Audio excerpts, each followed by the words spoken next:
we want to be able to have a pretty good control over what NPC merchant buys what, so that you don't just find the nearest merchant and you're able to like run up to them and just unload everything on them, because then you never have to go back to the city, right? Also, you don't necessarily need to learn the city or learn who sells what if you could just find the nearest sort of NPC that will buy everything. And then basically, if you could just find the nearest, like, whatever random NPC that's near a dungeon 3 zones away or whatever, you don't really have to come back to town to unload your stuff for cash.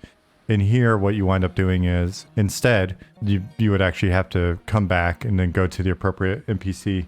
The other thing that it does is thematically, it's like, why would this person that they've got a leatherworking supply shop, why do they want, like, a ghoul's head and giant toes and a bunch of other shit, that they can't use? A really expensive rare ruby or whatever. No, you've actually got to take the ruby to the appropriate, like, jeweler and sell it.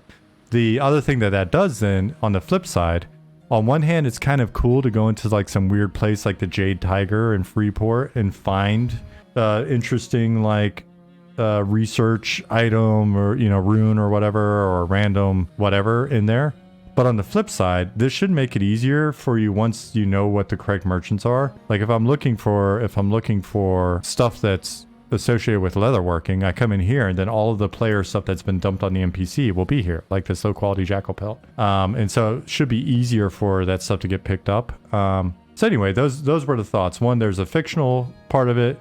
Two, it allows us to control and reinforce, like returning back to specific locations instead of like never having to go back to town or never having to go to certain parts of towns. And then there will be those opportunities. There may be an interesting person that will buy certain stuff at a weird inn out in the plains or whatever. And so, so fiction, retaining the value of cities and merchants, and then making it easier for folks that like to shop other people's stuff off of the merchants to actually find that shit. Will there be regional resources stuff only available in certain zones? Yes, Nicodemus. Droop, you asked, do different vendors offer different prices for items? Like a blacksmith will pay more for rusted weapons, say, versus a fishing merchant? Or are you talking about some vendors won't buy an item at all? So we have the ability to do both in theory, but we're starting with they just won't buy an item.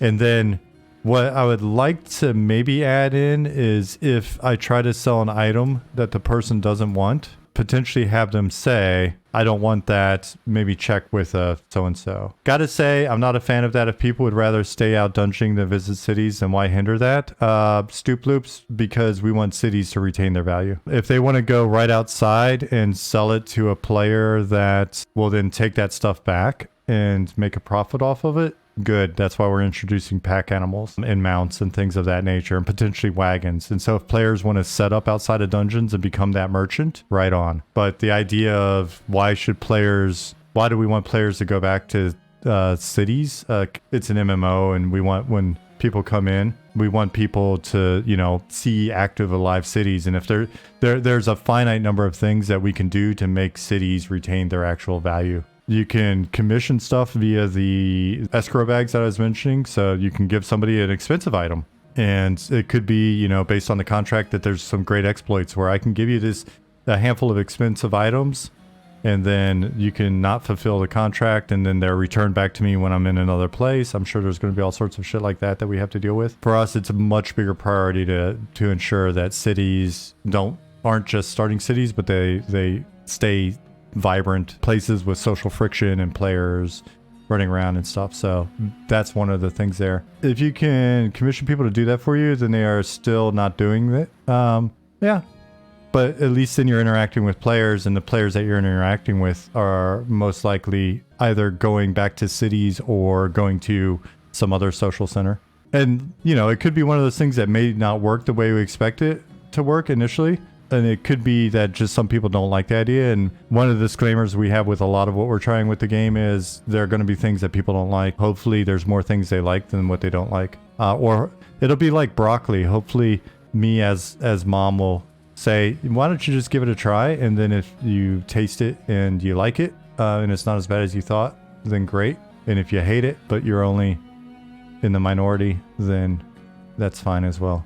I can also see certain vendors having personality, like certain merchant accepts sheer pelts because of a certain personal vendetta. Goblin, yeah, I could see that as well, which would be a strange one. But that might come more in the form of a quest. That's a good idea, Droop. There's rare merchants that come through, or certain merchants having sort of a finite or sort of maybe items may have some diminishing value or something based on inventory. We could play with that as well. Ultron said also you could as a player buy bulk from players cheap and then travel to sell it for profit. Exactly.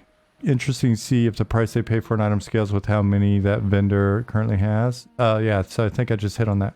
We can play with that. Ollie's an economist, so we're going to rely on him to ensure that whatever we play around with doesn't get too broken.